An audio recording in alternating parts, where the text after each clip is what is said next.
Good morning. Welcome to Monday. I see you headed up there, so we'll just get started. Good morning, Kathy Funk Baxter, Finance Director. Oops, I forgot.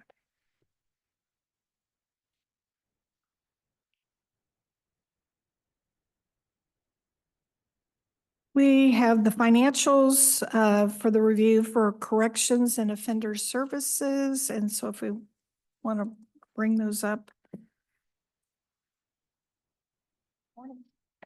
And we have Marin with us as well. So I'll do the financials first, and then Marin will be here to answer any questions if there's any operational questions. Okay, so we have the jail first. This is in part of the general fund, so their revenues will not match their expenditures for budget. And on their revenues, we're still producing these financials based upon December for the fiscal year. So on the revenues, they have intergovernmental, which their actuals are at $507,446, which is $92,258 over budget. So positive variance there.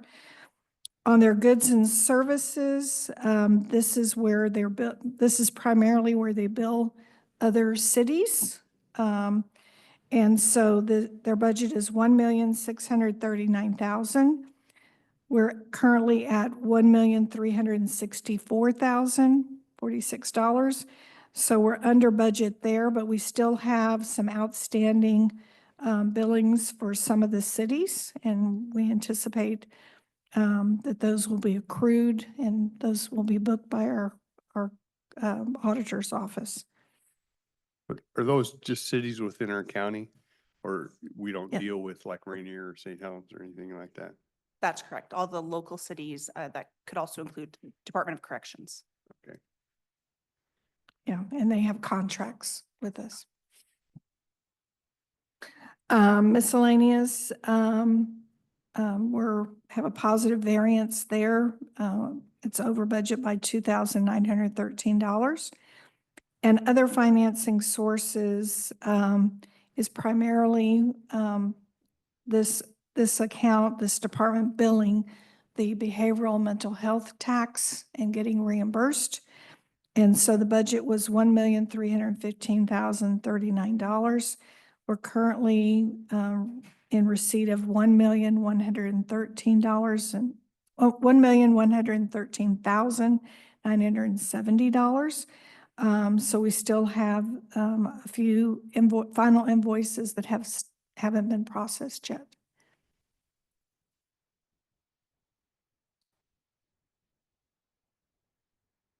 I'll go into the expenses. Yeah.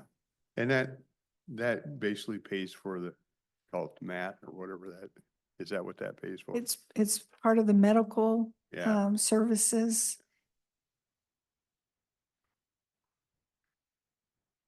On the expenses, the largest expense we have budgeted is our personnel, and that's $6,950,000 basically. And our actuals for the year are at $6,497,648. So we're significantly under budget. And all the payrolls have been booked for this. All of the accruals are in. Supplies are the next largest category. I failed to mention on positions as of this point in time, there's 7 open, and that's primarily, and last year you can see there were 9 open. So it's primarily it's the contributor to being under budget in our personnel. Supplies are $1,215,000 budget, and actuals were $896,933. Last week was the last week to turn in, I think, any 2024 invoices. So services, it's the next largest budget, which primarily has all of the medical cost there. And that's $4,998,459. We're currently at actuals for $3,796,045. So we're under budget on this. And then for capital, it was budgeted at 90,000, and we were anticipating one expense that's going to be moved to 2025, which is the Guardian RFID inmate tracking system. And it was proposed and budgeted for 2024, but it's now going to be contracted and expensed in 2025. And that ended up, we approved, I think, a budget of 55,000, and it's now going to be more like 34,000 with taxes or something like that, 35,000. FTE, so we have 7 unfilled, so basically we have 55 FTE assigned to the jail corrections over there. And how long have those 7 been open, and how are we covering that? Sure. So the 7 FTE or corrections officers positions, there are 42 FTE approved specific to corrections officers. So that's 7 out of the 42. We've been using temps. That's with the agreement of the guild. So we have temps working in our control room that offsets some of the positions we have open. And we have two of those are filled right now, starting mid-month this month. So that brings us to 5. It's a rolling number as we hire and people come and go. But currently, I believe we're at 5. That does not include people off on medical and military. So we end up with the temps and stuff, does that put us close to the 42? I guess what I'm getting at, so we're operating with the number of FTE we say we need over there to operate. Let's use 42. But we have some openings, so we're filling that FTE with temps. Correct.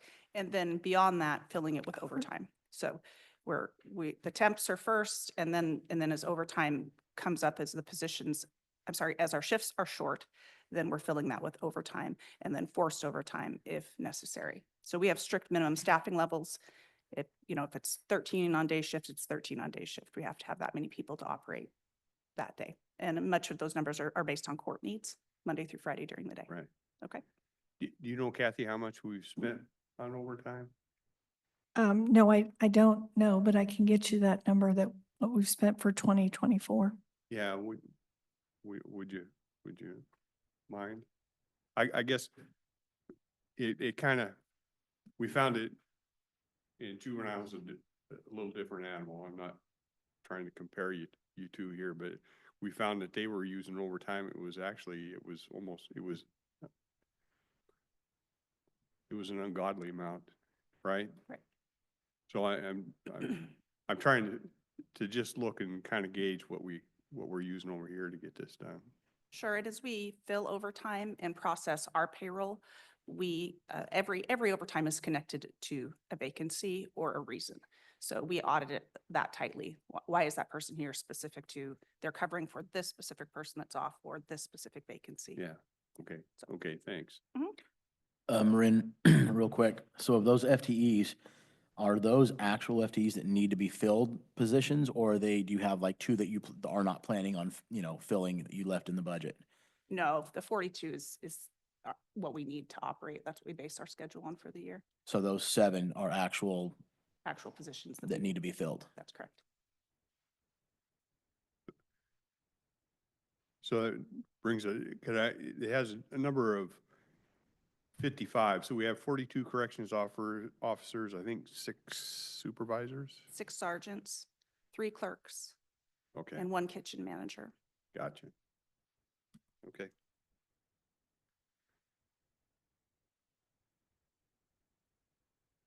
And 3 captains. I forgot about those guys.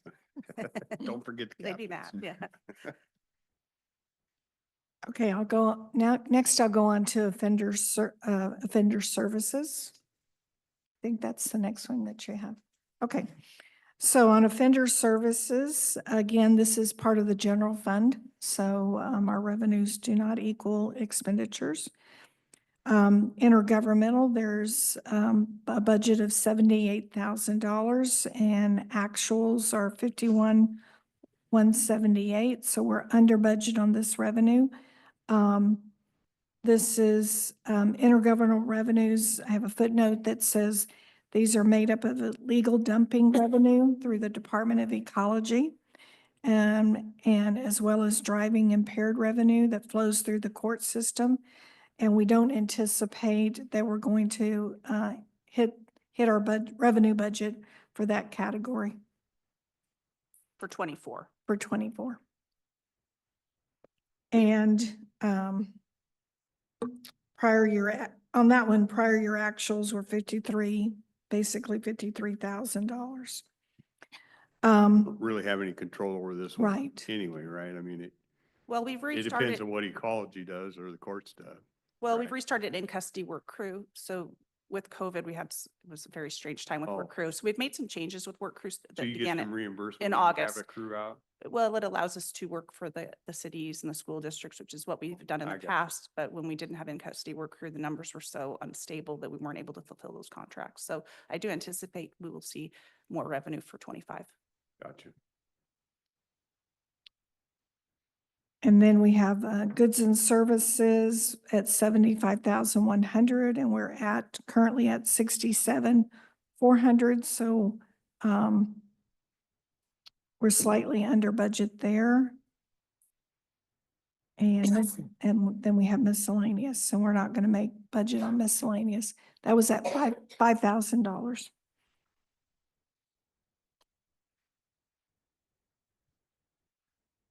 We'll go on to the expenses. And on the expenses, our largest area of expenses, of course, our personnel as well. It was budgeted at $1,092,766. We're significantly under budget at $883,146. And this is, as you can see, our FTEs. Currently, we have 7 positions filled and 1 position vacant. Are these in addition to the 55 or are they part of the 55 In addition. in addition? Mhm. And then we have supplies as another expenditure line item. It's 15,600. Actuals are at 9,105, and we're under budget for this category, a little over $6,000. And then for services, we have budgeted $160,221. And we are currently at $145,013. So we're under budget in this category as well.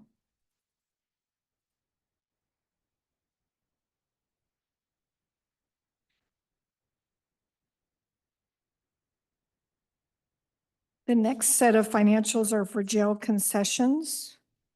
This not very large. It's also part of the general fund. Not really large, but we have goods and services budgeted at 49,676, and we're slightly under budget at $43,652. And then for miscellaneous, we budgeted 50,000, and we're currently over budget on the revenue side for $53,469.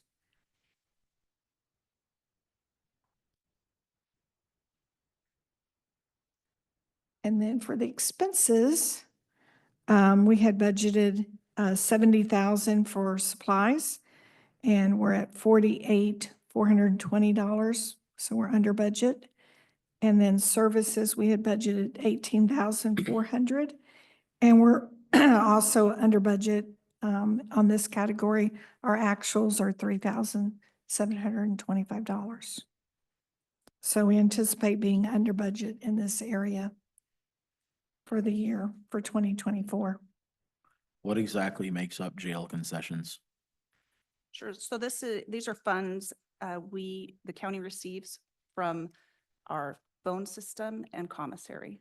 So they're inmate generated funds, and long ago you had to track them separately and they were to be spent on inmate related programming and that sort of thing. So most counties still do it in that fashion.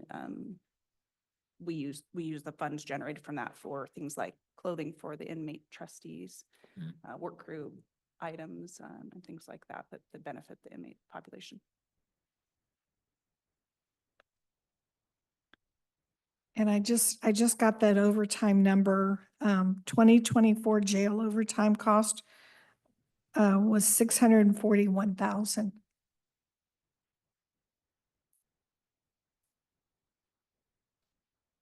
And of course, that number is already included in our actuals and our $6 million number. Yeah, yeah, I just seen how it broke down.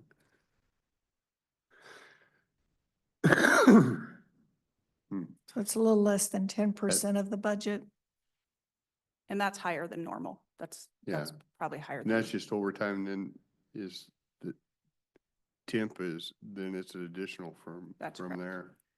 We've never had, I've never seen such a challenging time in hiring and corrections, Yeah. and it's not just specific to us. It's been really, really challenging, but we're trying a Yeah, few I different know things.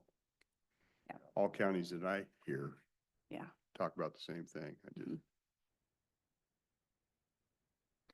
With regards to the temps that we're using, how long do you think we're going to be able to use them? Is there a time limit that was set by the union to allow us to do that? Yeah, we're going back and forth with them, and I'll be meeting with the board about that. They've given us to the end of the year. using the 2025? temps Through 25 to try to get positions filled. That's their tentative agreement. we'll just pull them out of the sky. And that's all I have. And as far as financials, the financials for the other departments today, we're not presenting those because they really haven't significantly changed since we last presented in January. So risk management, building planning, we're not looking at? Not at the financials, but they'll Okay. come up and give a presentation. Okay. Perfect. And Thanks, if Mark. there's any questions, other questions, otherwise complete. Thank you. Risk management, Scott Shelley.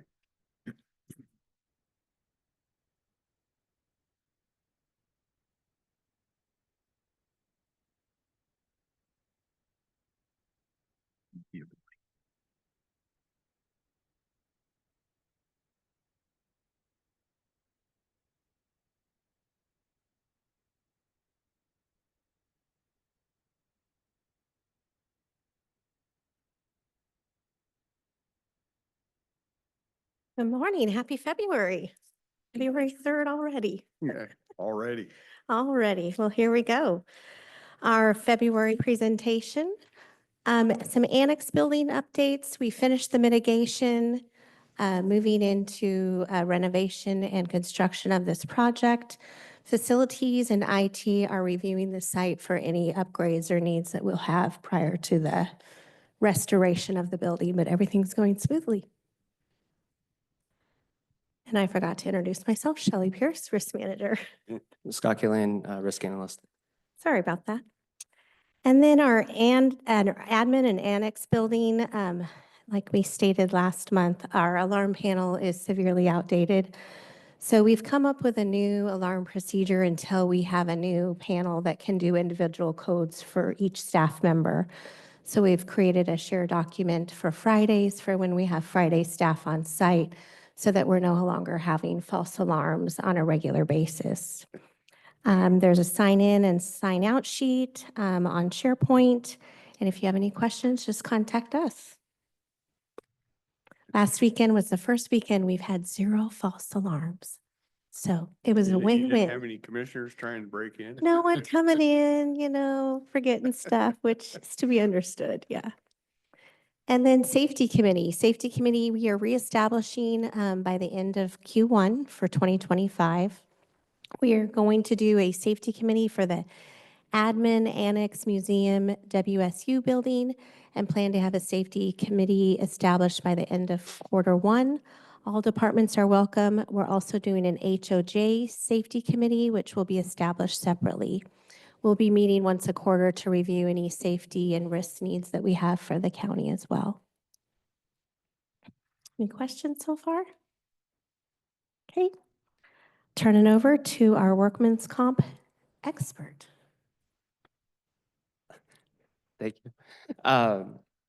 So from our previous meeting, nothing has really changed, except that we had closed 3 claims in January and we had a new claim open in January. So that gives us a total of 8 claims so far that are currently open.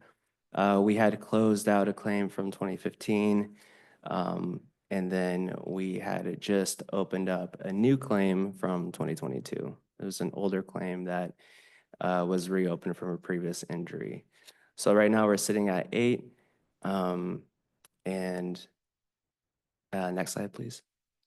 Tell me how it gets reopened, because when you say reopen and it's from 2022, it would indicate to me at some point we thought it was solved.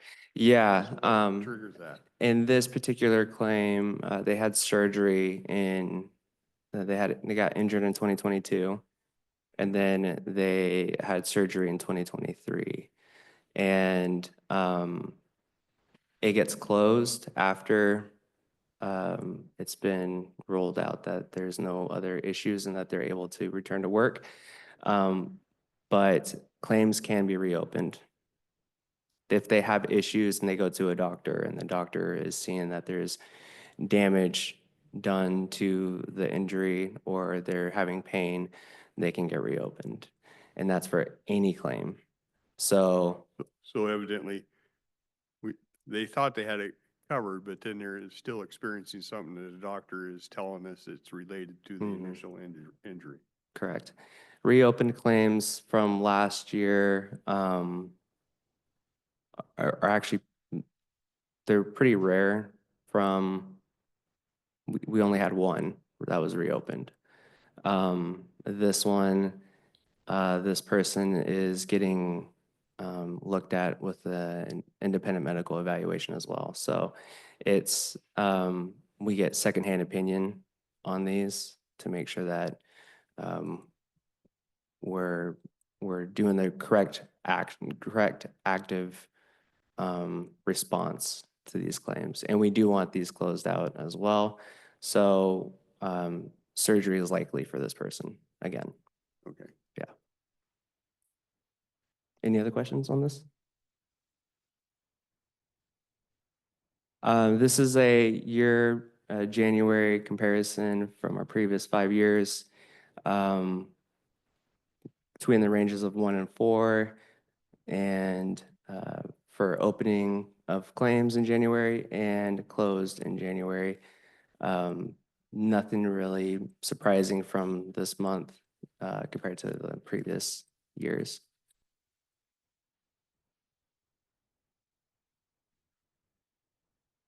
This just is an updated total of what we currently are owed and what we have paid for our open claims. Since the 2022 claim, we have already paid a substantial amount for their previous injury. It just adds on to that. So it starts out at whatever we had closed it off. And we are expected another 30 grand for that injury because of the surgery. This is basically not much has changed since last reporting on this. More or less, we're around the same amount that we had previously reported for estimated total cost and actual paid and outstanding.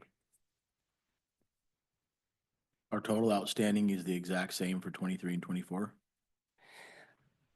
Yeah, we had closed out a claim that was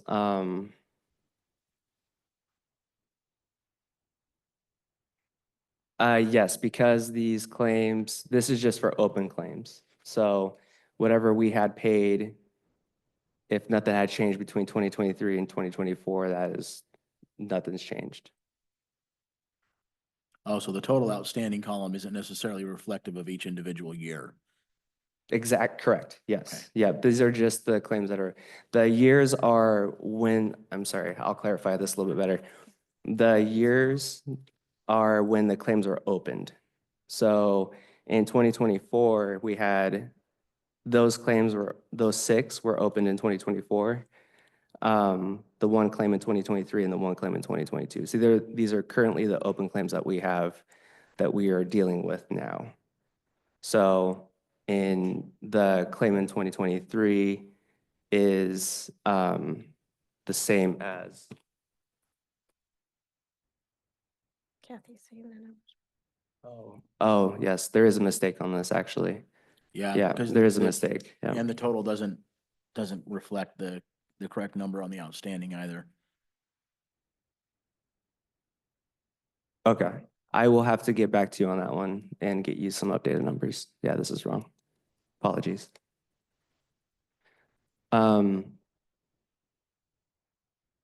We'll wrap around this again, and I'll get you guys the updated numbers. Next slide, please. This is the average days per claim by year. We are sitting at 112 days average for our claims. From the previous, so 2024, I have just included 2025 just because we've only been here for a month. So I just put those two together. 142 days for 2023. As you can see that there's a downward trend in our claims being opened. Next slide, please. Actually, can we go back to that real Mhm. quick? Is the reduction in the days that the claims are open, is that due to the nature of the claim and or our process is changing? It's a little bit of both. Sometimes, depending on the nature of the claim, it's inevitable for the claim to close any sooner. Typically, that is from claims with surgeries, or if the injury is extensive and they can't return to work, things of that nature. Yeah, that we don't really have control of, but processes as far as getting the claims in sooner, checking up on them regularly on any updates, and making sure that we're getting paperwork from the doctors, any IME reports that need to be updated. Those do actually make a bigger factor in closing down the average days. So in this case, 112 days is more than likely from the 2022 claim that had really affected this average.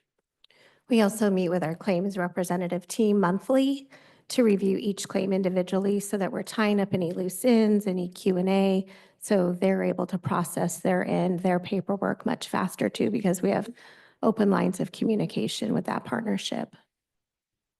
And also we have 2 great people in risk management that really are helping the flow with making things move. So yeah.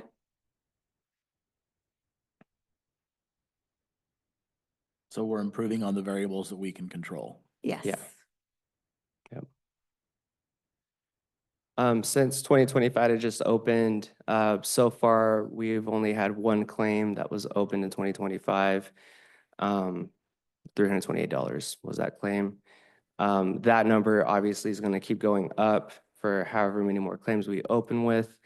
So this is more of just trying to give some sort of resemblance to typically what we are going to experience throughout our year. $328 is actually on the very low end.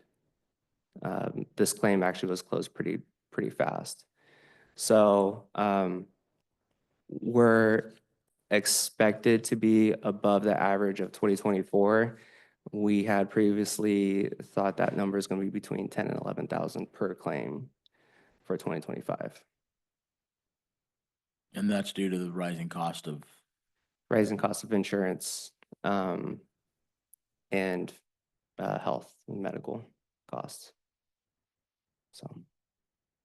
so how often do we, this independent third-party organization that you're talking about, Shelley, how often do we meet with somebody to have them evaluate what our processes are, particularly if our costs are going to go up $3,000 per claim, how do we make sure that we're running as efficiently as we can? You know, per claim, is there somebody that comes in and says, hey, you guys can do this better, faster? In our research, we found that there are some other vendors out there, but we're not sure that their customer service has been what we've received the last probably 18 months. I can say, and I can attest to this, that when we meet monthly, we're going over each claim individually, where we're at, what's the next steps, how close are we to closing this out. In talking to other counties, they don't have the relationship that we've built upon with our vendor. In fact, they're struggling to get claims closed. The communication isn't there. So I will say that I feel like we've been really lucky with our partnership with this particular vendor.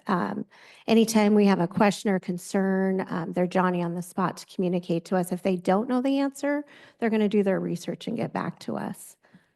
Do we have an annual contract with them, or do we use them on an as-needed basis? We do have an annual contract with them. Right now, we're working at re-solidifying that contract. A lot of it has to do with banking, financials, who we bank with, who their vendor wants us to bank with. So right now, we're working with our treasurer office as well to make sure we've solidified all of that. Okay. Any other questions? Next slide, please. Just a comparison between what our average claims are costing. It's just a graph just to show that. Next slide, please. Scott, do you happen to have access to data at other counties? Are they seeing this too? I think just talking with our broker in Gallagher, she has seen that it's an increase across the board in the state of Washington. We don't have that necessarily in data from other counties. I'm not even sure if they're willing to share that. But just looking at what the costs are expected to be this year, just from projections, it seems like it's just hitting everybody. It's not just workers' comp as well. And I'm not disagreeing with you. I can see that costs are going up. It's just kind of if she doesn't have to give specific counties, but if they had the data to just show on average, we're seeing counties, their stuff rise. It's just kind of a nice check to know that we're not out of line with somebody. Mhm. Yeah, we can reach out to some counties that are our size and kind of see where they're at for claims and costs. We, in our risk pool, Scott and I will reach out to trusted partners to kind of say, hey, we do this in our county. How are you guys doing it over there? So we'll reach out to some of our partners that we work with. I think you're going to find the same, but I think it's just a nice check. Yeah, checks and balances for sure. And the thought just came to me, have we, if we haven't, it might be something that we could do. Have we done any analysis in the relationship between the amount of overtime hours that we're paying within certain departments and where the claims are coming from, if there's a relationship there? No, Good point. no, but that's something that I can definitely look into. We can Yeah. post some queries on that.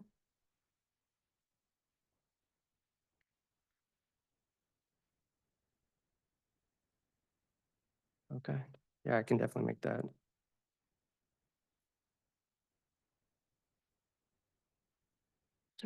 This one. So this one, so this slide is to go over currently what we had in January compared to our previous 2 years. We only have one from the jail. Unfortunately, or fortunately, the jail went a full year without any injuries. And I had mentioned that in our previous meeting, and then it was 2 days later, they got an injury. So I don't know what that really is telling us, but there's It's that. telling us it's your fault. Jinxed I it. think so. I think it might be. Yeah. Parks and Recreation as well as the roads administration, it's good start for the year, for the county. I believe this is the lowest year besides 2021 to start out with, injuries in January, so. Yeah. And any questions on this one? Okay, next slide. This is our liability claims wrap-up. Beginning of January, we had 16 claims. We closed no claims in January, no new claims, and we are litigating 1 claim. And that is our end of January report. Any questions? All right, thank you. Thank Thanks, you. Shelley. Scott. Thank you.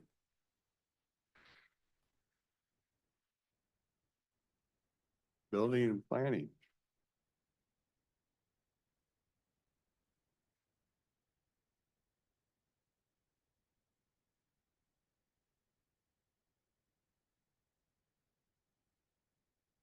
I'm snuffy.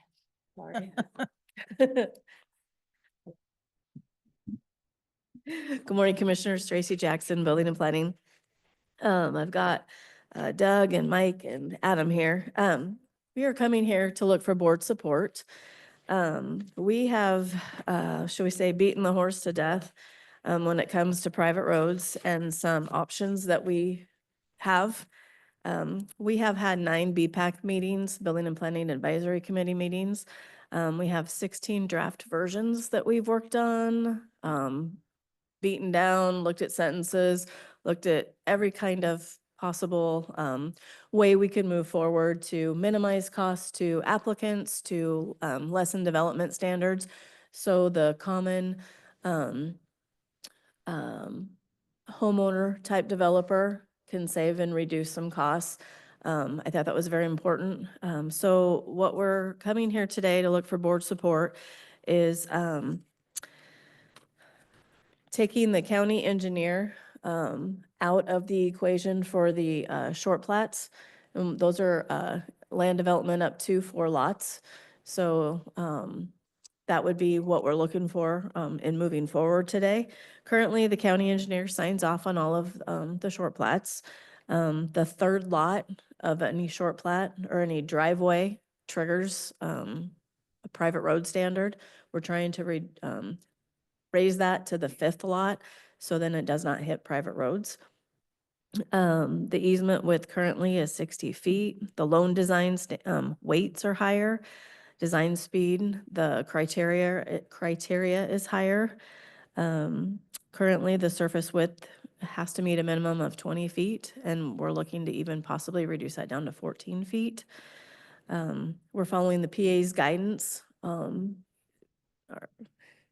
Mr. Jensen recommended a 3-tiered approach, possibly driveways and private road access. Just the driveway approach alone is the first tier. The second one is private roads for smaller developments, which is what we're looking for, the support today. And then the larger developments would be 5 and more. And those would still meet the county road standards that are set in place by memo. They still would go to the county engineer, but pulling these 4 lots and less and not having the 3rd lot trigger private roads would really help our developers with a ton of out-of-pocket expenses. Reducing the standards to where they're meeting more of a fire type road with emergency services, taking the county engineer out of that picture. So we're here today. I know you've been CC'd on several emails back and forth of different drafts. I also have a draft table of just kind of like what it would look like. I drop it off. Thank you. Doug, your flashlight's on your phone.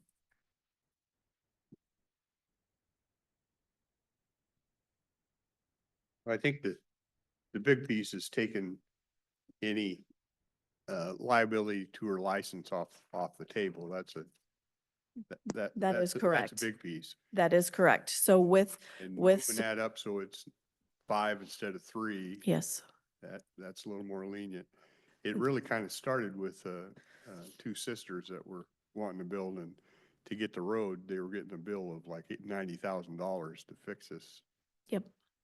And we're looking to help solve that problem, reduce timelines, and also just that out-of-pocket expense is absurd. It really is. So what we're looking to do is, we would have to, we would be revising our short subdivision ordinance. And so we'd be repealing certain sections to remove the county engineer and to, we would have an internal policy to show something like so staff could just look at it in-house and work them through the process, but it'd be more like an excavation and grading type private road, permit that they would be applying for with the lesser standards. So based on the correspondence that I was reading with, where we were going back and Mhm. forth with Doug, we're not necessarily changing any of our requirements to the code. We're just changing the process to which they're approved, just standardizing Correct. certain things. Correct. Yeah. And only repealing certain sections and replacing them or updating them. So just to take her stamp piece out of the mix so we can review them in-house. And removing her name off the final short plat signature as well. It'd be just my signature and the treasurer's. Right now, we have all three. It'd be currently it's county engineer, the county treasurer, and myself. Yeah, well, you know, we've talked, I think this is Forgetting anything? a good step forward. Been working on this the two plus years. It's time. I've We been got to move here. forward.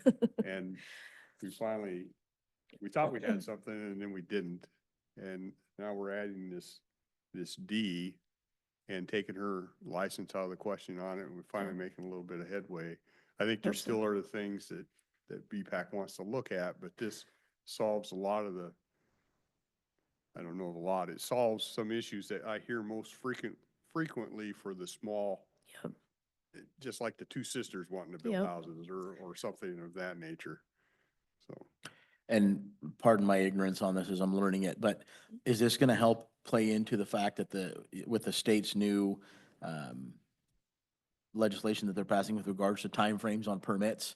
Is it going to help with the timing of how long it takes to get permits issued, and it's going to be a cost savings to the builder also? If the House bill that I think you're talking about refers to growth management counties, which we are not, but we would, I'm assuming, follow suit with, yeah.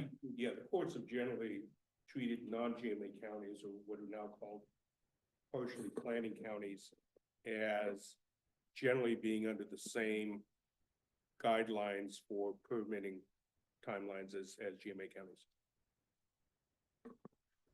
Would we- it be safe to say if you're taking the county engineer out of the loop, then it's got to bring timeframes down because that's a whole, Right, we would keep it in-house and it would just go through normal process like our short plat. Currently, we have 30 days to get the preliminary approval out, so that would be part of this. so I'm pretty sure it will, but I don't know. I mean, there will always be a loophole, there will always be something a developer or somebody will work through. However, this is a way to reducing costs and we think lighten the standards and then update the process. Yeah, from what I read and what I understand, it's extending a service to the consumer, to the citizen, That's what we're trying to which do. which is good. So with your blessing today, we'll move forward with a SEPA review in the two-week comment period, and then we'll take it to Planning Commission, and then it'll circle back around for the board to a public hearing. We appreciate your support. Have Yeah. any questions of us so we can answer? I know you both have kind of you're always on BPAC, but I know you were hitting it prior to the campaign, or during the campaign, so it's nice to have you hearing that, what Yeah. their concerns were along the way. Well, and the communication between Doug's office and you guys has been pretty thorough and good. I've gained quite a bit of knowledge from that, Well, so. We appreciate all of Doug's assistance and Yeah. support along the way. So Commissioner Dahl and BPAC, the Achilles heel with the way they were approaching it is not changing the county code, to try to continue to go through the road standards. And so what we've done is change the code, and now any changes to the actual policies be run through building planning, which makes which reduces the complexity Yeah, substantially. good. That's the only issue. Looks like a move in a good direction to me, so I appreciate it. Yeah.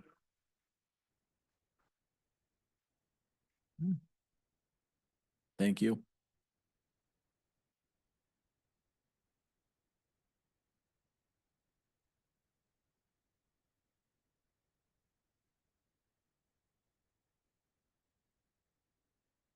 And we'll probably have agenda review. I don't see OFM in our public works, so probably about 10.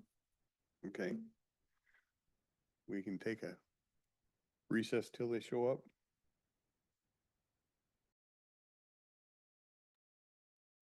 Okay, we're back, going over agenda item review. I see OFM. There we go.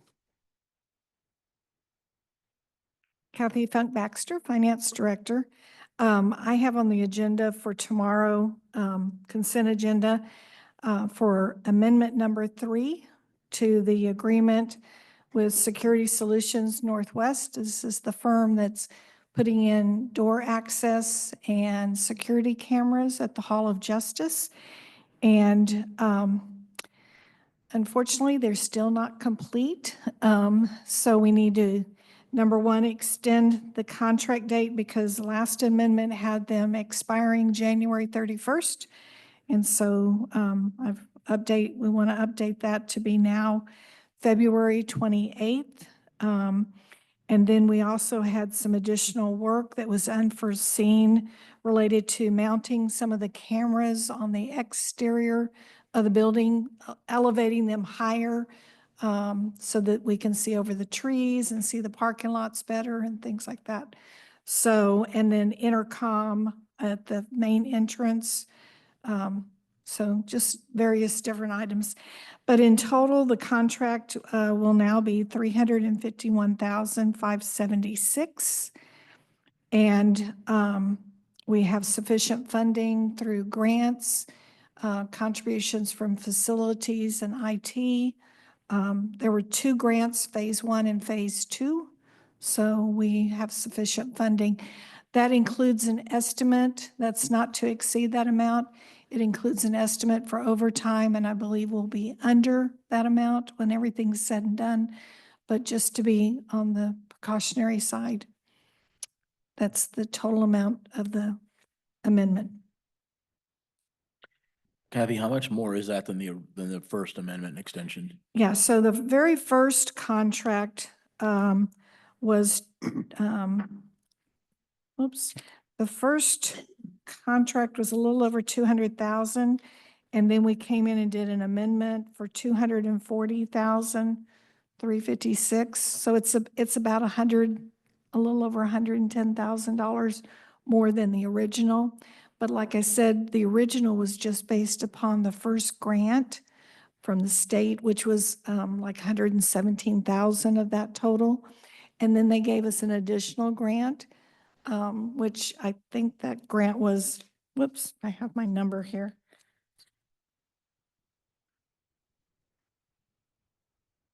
The additional grant was 51,000. So of that total, a little over 100 and almost 170,000 was from the AOC grant, the state grant. So when they give us an estimate, they're not giving us an estimate based on what the job is going to cost. It's just based on the grant that they're going to get. No, when the vendor gives us a cost, they are line item every item that they're bidding on, and that's the price that will be included in their invoice. The grant was, when they submitted the grant, they had estimated what projects or what items they wanted to have in that grant. And it was all for security cameras and door access. Oh, I see what you're saying. Yeah. So for example, phase 2 was adding the additional evidence rooms on the basement floor for the sheriff's office. And then there was another item that they had estimated in there that we didn't end up having to do. So then we reappropriated those funds for a different door lock mechanism. So, So these amendments were actually part of the plan in the beginning due to the grants.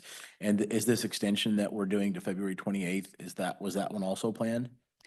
no, originally we anticipated that this project would be finished well before December, but because of having to do overtime hours after the courts are no longer in session, it actually delayed the project. So, so we've had some delays along the line, and then we've had some and stops because of the contractor not being able to complete and having to go to another project and come back to this project. So is it primarily because they're having to work around our schedule with the courts? Yes, that's the primary reason for the extension. Thanks. And they say they'll be finished this week, but I'm taking it all the way to the end of the month, just in case we have to call them back out for something to troubleshoot something. Typically, Kathy, is there a variance that's not acceptable from what the original amount is and time frame to where we're at now? Or do we Well- decide that? How is that decided? Well, best practice, this is not I'll be honest, this is not an acceptable change. But it's also unusual because we added phase 2, not knowing that we were going to get additional grant funds. And then also we not only got additional grant funds, but we also got an additional funds from the AOC. So we got phase 2 grant funds, and after phase 1 was done, the state had some leftover money for this specific type of project, and they awarded it to us without us asking. So we decided to take advantage of that and utilize those funds to the fullest extent possible to get a complete project. So, So there are a couple of variables that contributed to it. yes, there's variables on our end that contributed to change orders and requesting additional items. But when they first started this project, they actually bid on the project and did it where they prioritized those things that we wanted as the most important. And then they also gave us pricing for additional items if we were to get the grant to an additional funding. So we completely did a evaluation of the entire building when we were starting out. So we started at a certain scope and then we expanded the scope because other money came in. And this one is, how you described it, are these outside cameras additional? Yes, I mean, or were they always there? I mean, no, I'm sitting here going, how did they not know they had to, they needed to be above a tree Yeah. or they needed above it? How did they not know that? I don't know that part, but these are additional cameras that we asked for because we felt like there wasn't enough security views of the east parking lot. Primary, they always had a camera on the north parking lot, and we replaced that one with the upgraded system. And then we added a camera on the south parking lot. And this was the last one that was added. And we really felt like because we had a fall recently near that east parking lot, we felt like we really needed to get a good camera view, and we didn't have a camera there that really got a specific view of the east parking lot. Okay, so Yeah. that probably makes more sense. It sounds like we said, hey, we've decided we need a camera over there, and they've gone and looked and said, okay, well, we'll have to go above this tree, or we'll have to do this, and Yep. And does risk management make that decision? Are they the ones that are involved in On that? the camera, it's collaborative. Risk management's looking at some of the risk elements, but we also talk with the Superior Court is the entity that received the grants from the state. And so they're the ones that put the original and the phase 2 in. So we talk with the sheriff office because they're actually ultimately responsible for the security of the building. So we discuss it with various entities.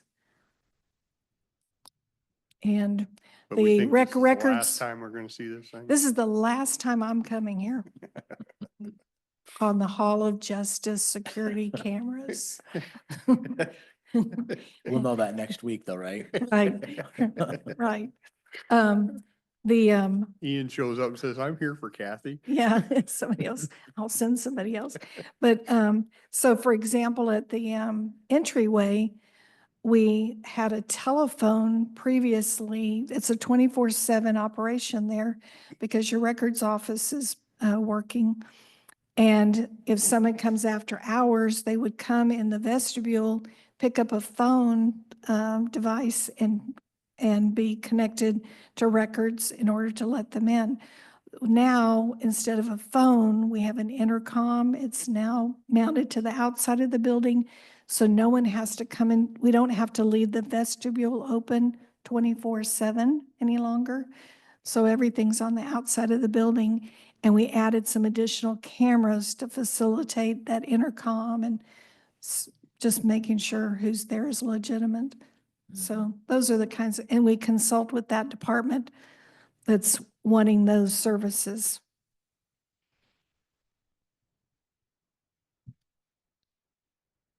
Okay. That was Okay. your item, That was my item. Thanks, Kathy. Public Works.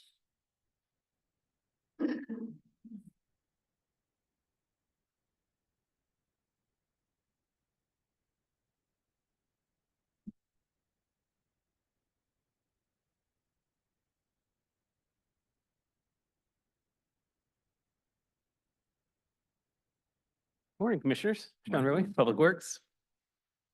Today, I have 2 items to talk with you on from the consent agenda.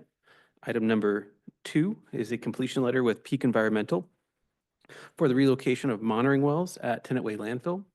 This is in conjunction with the property sale, and it's all going to be reimbursable through the Port of Longview on that sale process.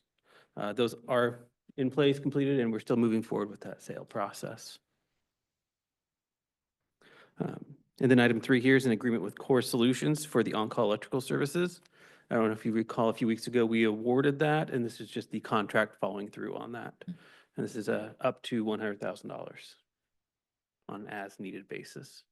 Sean, do we typically exhaust that contract? Do they use all 100,000 typically? This is the first year doing an on-call contract like this. I don't anticipate exhausting it fully. Mhm. I do anticipate it being used more frequently on smaller projects.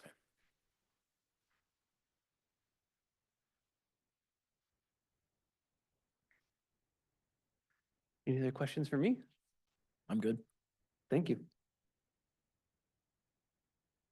Okay, good morning, Commissioner Savannah Clement, Public Services. My item is actually on motion for tomorrow, and it is the award of the water meters, which we talked about last week.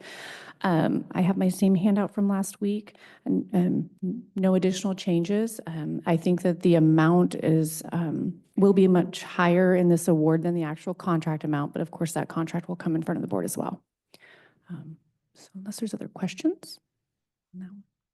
No, I just want to say thank you for your work on that. It sounds like it's going to be better for the consumer, making that change. That's our hope for Yeah. sure. Thank you. Okay, I think that's all we have from Public Works. Thank you. Thank you, Sean. There's an array of warranty deeds for right-of-way purposes listed. Those have also already been through the board, from my understanding, and they're being put through consent just to be part of the record. So these are the ones that I believe Chair Dahl was allowed, approved to sign. Now they're just going through consent. I believe Susan is online if you had any questions on any specific ones.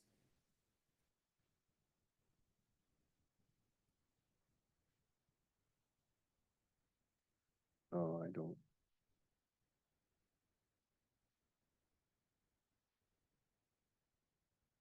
Okay. Okay, thank you. Thank you. Thanks.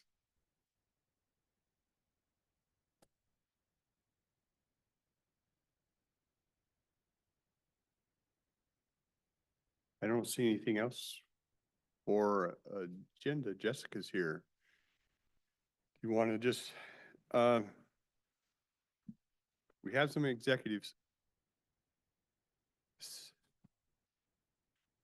I was just gonna say, do you want, I'm guessing the executive sessions are gonna take some time. Why don't we, if you're okay, we'll move it down to the volunteer board committees with Cam? Okay.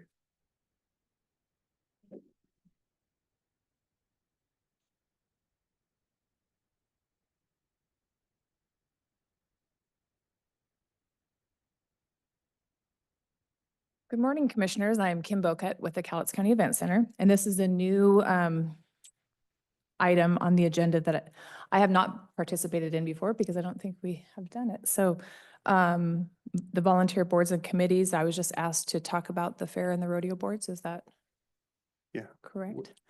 Which ones do we have opening on? Is it the rodeo one that we have an opening? Okay.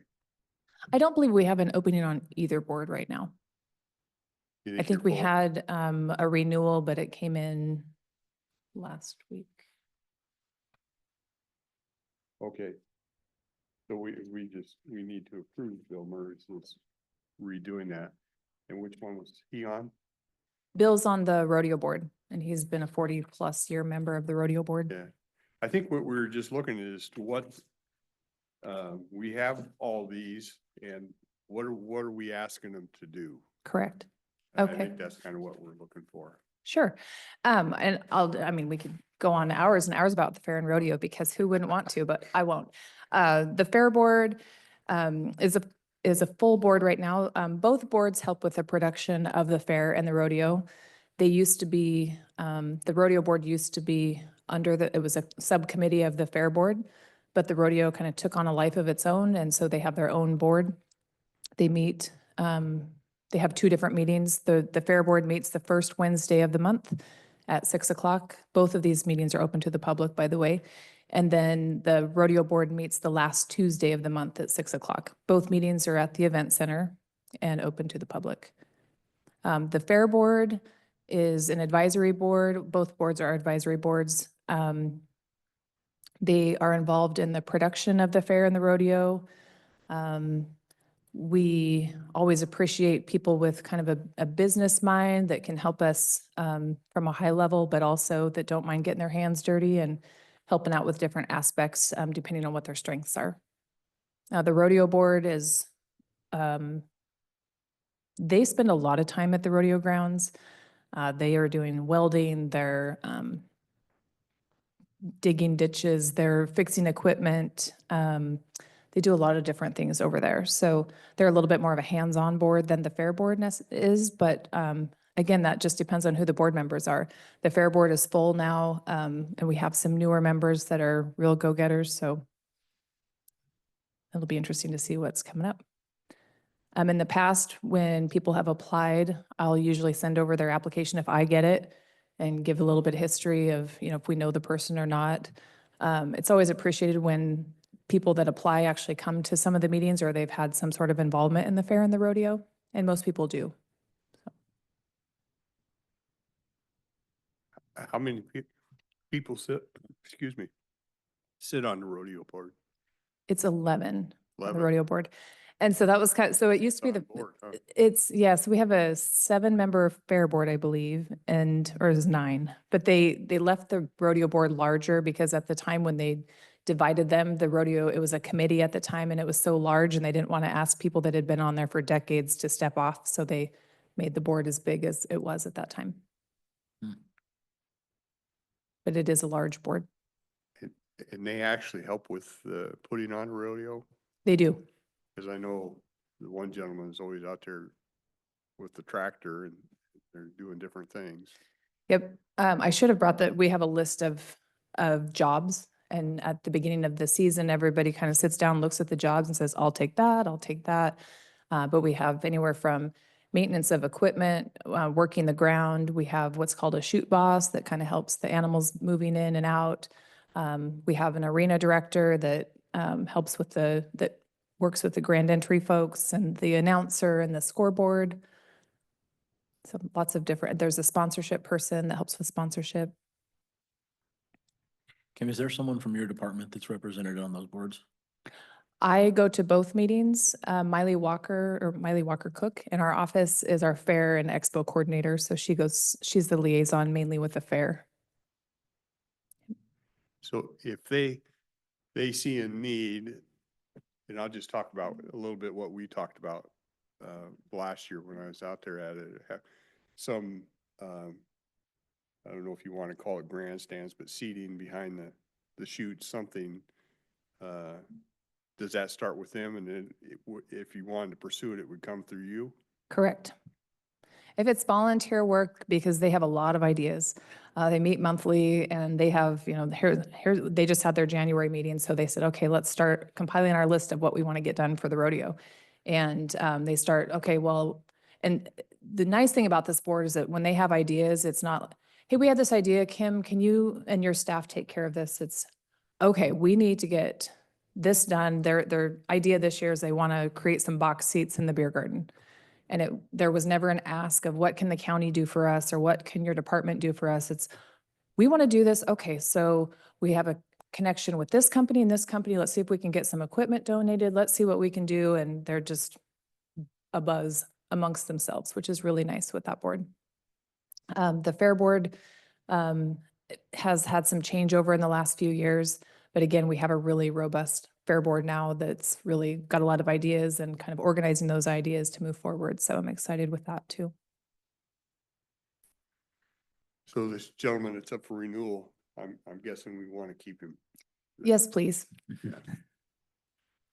Just as a side question, Kim, the rodeo sold out all 3 days this year, which I don't know, I don't think that's a common occurrence. Do we know what attributed to that? Or can we put our finger on what it was? Because it seemed like there was a lot more seating around the edges and sides too. So every year we try to increase our seating to answer that. So we have our main grandstand and then the beer garden has grown in popularity. On the north end of the grounds, we have some seating that we reserve for VIPs, sponsors. At least one night, we try to get them in there 3 nights. If the sponsors don't want that, then we open that up to general seating. This year, we were able to do all online ticket sales. So I believe the big thing was Thursday night sold out. Friday and Saturday night has always sold out. Friday night typically gets close or does sell out. The last few years, it has sold out. Thursday night has always been our night that we have first responders that we recognize, military night. We have some coupons that we give out at parades to help promote, and it's for kids to get in free with a paid adult. So we have a lot of our promotions on Thursday night. So all that combined, we did sell out on Thursday night. But I think a lot of it was that online availability that we used a different ticket platform this year, and they helped us market, and really just that word of it's less expensive on Thursday night. There was some more deals on Thursday night, helped us get that word out there. So we're hoping moving forward that wasn't just a fluke and we continue to sell out. Yeah, good. I was there. I did the Thursday show and the Saturday show, but I just hung out. This sounds worse than it is. I didn't drink a lot, but I hung out in the beer garden because you're kind of right over where a lot of activity is going. It's actually a good place to watch the show.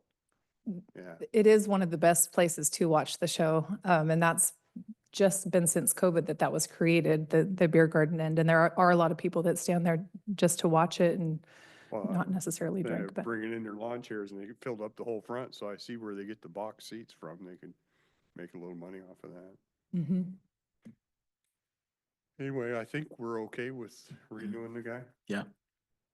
And is this something that you'll do moving forward as we have renewals, that you'll bring me over, or is it?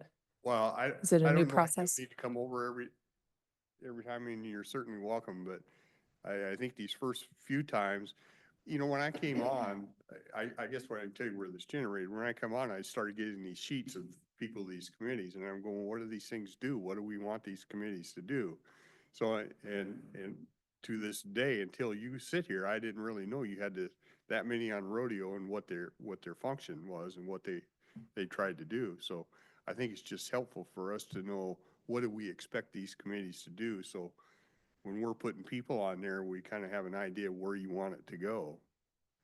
Definitely. And a lot of times we'll have volunteers that have volunteered for years. In fact, one of our newer board members, he's been a volunteer and his kids have volunteered for us since they were in middle school. And um, I knew that there was going to be a position coming available because somebody was moving out of the area. And I said, I'd really like you to be on the board. He said, oh, I just don't want to be on a board. I like to be here and I like to help and I'll get my hands dirty, but I don't want to be on a board. Well, long story short, he's on the board and now he's an officer but anyways, that's kind of where a lot of our board They're members kind come of from. Persuasive, yeah. Yeah. Yeah. Well, and on top of what Chairman Dahl said, I know for me, when he asked, so we want him on the board, you enthusiastically said, absolutely.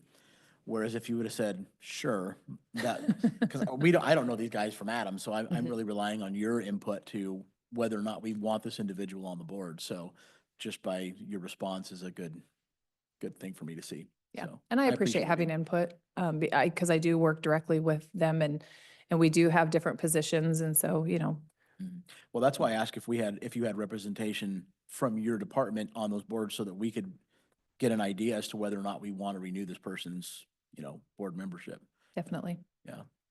I appreciate it. Last year, we took heat a couple times because it felt like we weren't working hard enough to put people on. There was too many vacancies on different things. So we're trying to clean a little bit of that up too. And if we have all these boards, they should function the way that they were designed to function. And so I think this helps that. Yeah. Yeah, and when we don't have openings, I always still encourage people that have applied. Well, I've applied and I've not heard it from anybody. Here's our meeting times, please come.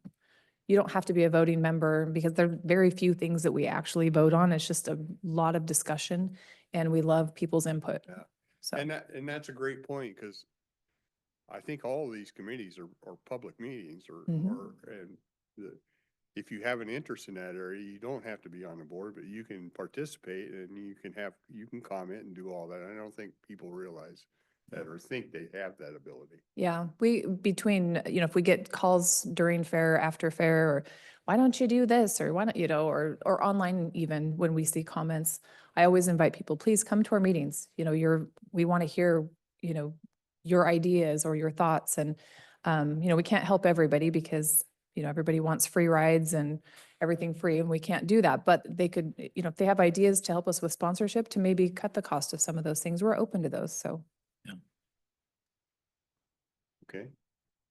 Thanks for your time. Thank you. Thank you. Thanks for switching me around. Thank you, Jessica. Hey, Miss Jessica.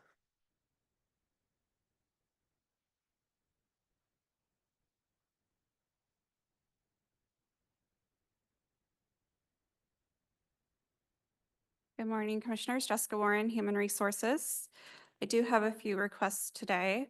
The first comes from the Prosecuting Attorney's Office. He's requesting to start a new Senior Deputy Prosecuting Attorney at Step 3. This would be starting April 1st. He has an employee coming from out of town with a significant amount of experience. Okay. Good, that one? Okay. Next item is a request to fill from OPD. They're requesting to fill a public defense attorney position. This is a currently budgeted position. The employee is no longer with us. Okay. Then next one comes from corrections. They're requesting to fill a food service manager position. The employee just put in her notice with a February 21st end date.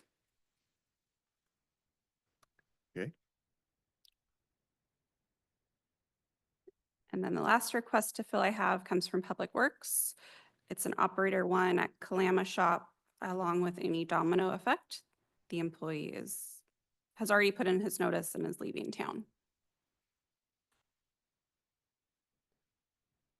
Okay, Okay. And then I just have executive sessions. Is Mike here? Okay, so you might be back there. Okay. So executive session for performance of a public employee and collective bargaining. and timeframes, any idea? 10 minutes each, so 20 total.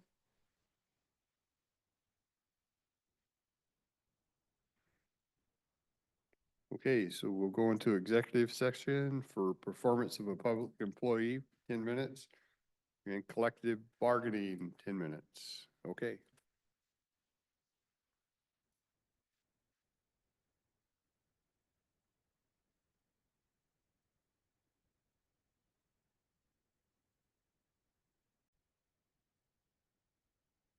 The executive session, the board is extending the executive session for a period of 15 minutes until 11:10 a.m.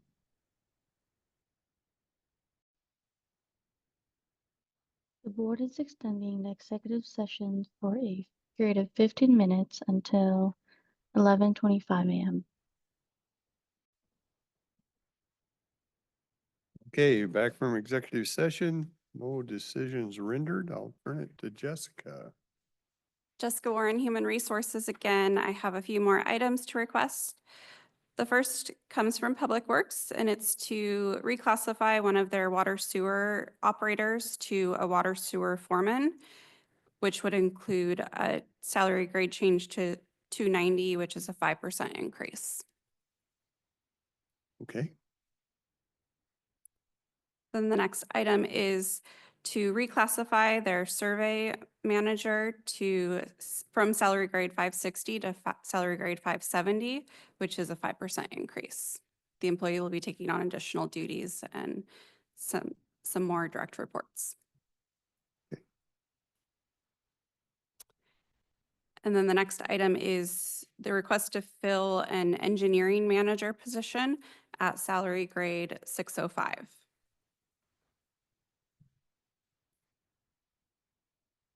And then the last request is the request to fill the facilities maintenance manager at salary grade 570, along with any domino that could occur. okay. And that's all I have. Thank you, commissioners.